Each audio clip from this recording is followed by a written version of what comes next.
గురుగారు, కన్యా రాశి వారికి ఈ వారం ఏ విధంగా ఉండబోతోంది? కన్యా రాశి వారికి 3 గ్రహాలు దివ్యంగా యోగిస్తున్నాయి తల్లి. భాగ్యంలో బృహస్పతి యోగం ఎన్నాళ్ళుగానో రక్షిస్తోంది. ఇప్పుడు స్వక్షేత్రంలో ధనస్థానంలో శుక్రగ్రహ యోగం బాగుంది.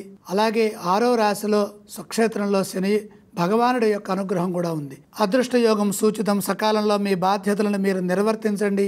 శని భగవానుని అనుగ్రహం లభిస్తుంది. ఆశయాలను దృష్టిలో పెట్టుకొని ప్రణాళికలు సిద్ధం చేసుకొని అవసరాలకు తగ్గట్టుగా కృషిని కొనసాగించండి. మంచి జరుగుతుంది. ధనయోగం విశేషంగా ఉంది. కష్టానికి తగిన ప్రతిఫలం ఆర్థికంగా లభిస్తుంది. మొహమాటంతో ఖర్చులు పెరగకుండా ధనాన్ని పొదుపుగా వాడుకోవాలి. భవిష్యత్ అవసరాలను దృష్టిలో పెట్టుకొని ఆర్థికంగా పొదుపు చేయాలి.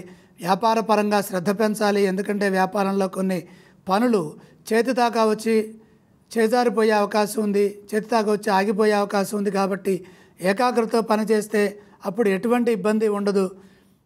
కొన్ని పనుల్లో అహం అడ్డొస్తుంది. ఒక మెట్టు దిగైనా సరే మీ బాధ్యతలను మీరు పూర్తి చేయటం వల్ల ఉద్యోగంలో కలిసి వస్తుంది. సమయస్ఫూర్తిని ప్రదర్శించండి. కీర్తి ప్రతిష్టలు పెరుగుతాయి. ఆత్మవిశ్వాసం మిమ్మల్ని కాపాడుతుంది, ముందుకు నడిపిస్తుంది. సమిష్టి నిర్ణయాలు మేలు చేస్తాయి.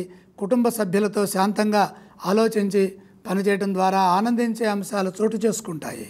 ఏ స్తోత్రాన్ని పఠించాలో తెలియజేస్తారా గురుగారు? కన్యారాశి వారు దుర్గా అమ్మవారిని ధ్యానించడం మంచిది. గురుగారు, ఈ రాశి వారు ఏ ఏ ఆలయాలను సందర్శించాలి? దుర్గా అమ్మవారిని దర్శించండి. గురుగారు, ఈ రాశి వారు ఏ ఏ ఆలయాలను సందర్శించాలి?